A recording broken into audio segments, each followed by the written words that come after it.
Hello, good morning. ഞാൻ പ്രതാപൻ. ഇന്ന് ഞാൻ സംസാരിക്കുന്നത് വയോജനങ്ങളുടെ പഠനത്തിൽ നിയമത്തിൻ്റെ ബന്ധം, നിയമവുമായിട്ടുള്ള ബന്ധം എന്താണ്. വയോജനങ്ങളുടെ പ്രശ്നങ്ങളെ സംബന്ധിച്ച് പഠിക്കുമ്പോൾ അതിന് നിയമപരമായ ഒരു വശവും കൂടിയുണ്ട്. അപ്പോൾ ഇന്ത്യയുടെ ഭരണഘടനയിൽ മൗലികാവകാശങ്ങൾ എന്നൊരു ഭാഗമുണ്ട്. ആർട്ടിക്കിൾ 14 പറയുന്നു, all are equal before the law and have equal protection of the laws എന്ന് പറയും. ആർട്ടിക്കിൾ 15 തന്നെ പറയുന്നുണ്ട്, there shall not be any discrimination based on caste, creed, sex, etc. അതുപോലെ ആർട്ടിക്കിൾ 21 റൈറ്റ് ടു ലൈഫ് പറയുന്നുണ്ട്.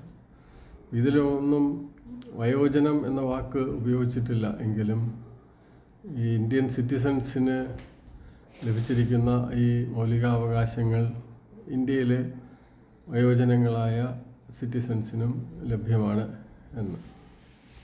അതേസമയം article 41 നിർദ്ദേശക തത്വങ്ങളിൽ പറയുന്നത് ഈ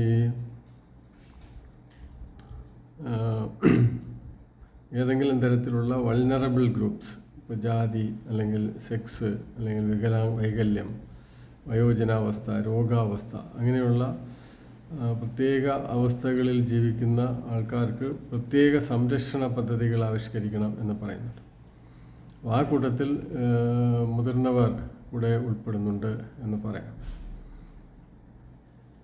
അതുപോലെ ആർട്ടിക്കിൾ 51 ഈ സംരക്ഷണത്തെക്കുറിച്ച് പറയുന്നുണ്ട്. ആ ഗ്രൂപ്പിലും മുതിർന്നവർ ഉൾപ്പെടുന്നതാണ്.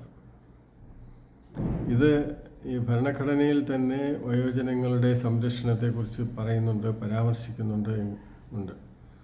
അതോടൊപ്പം തന്നെയാണ്, അതുകൊണ്ടുകൂടിയായിരിക്കും 1999 വയോജനങ്ങളുടെ സംരക്ഷണത്തിനും അവരുടെ പുനരധിവാസത്തിനും വേണ്ടി ഒരു നയം കേന്ദ്ര സർക്കാർ പ്രഖ്യാപിക്കുകയുണ്ടായി. അതുകൂടാതെ 2007 maintenance and welfare of parents and senior citizens act എന്ന് പറഞ്ഞൊരു നിയമം പാസ്സാക്കി. 2009 അതിൻ്റെ ചട്ടങ്ങൾ ഇറക്കിയിട്ടുണ്ട്.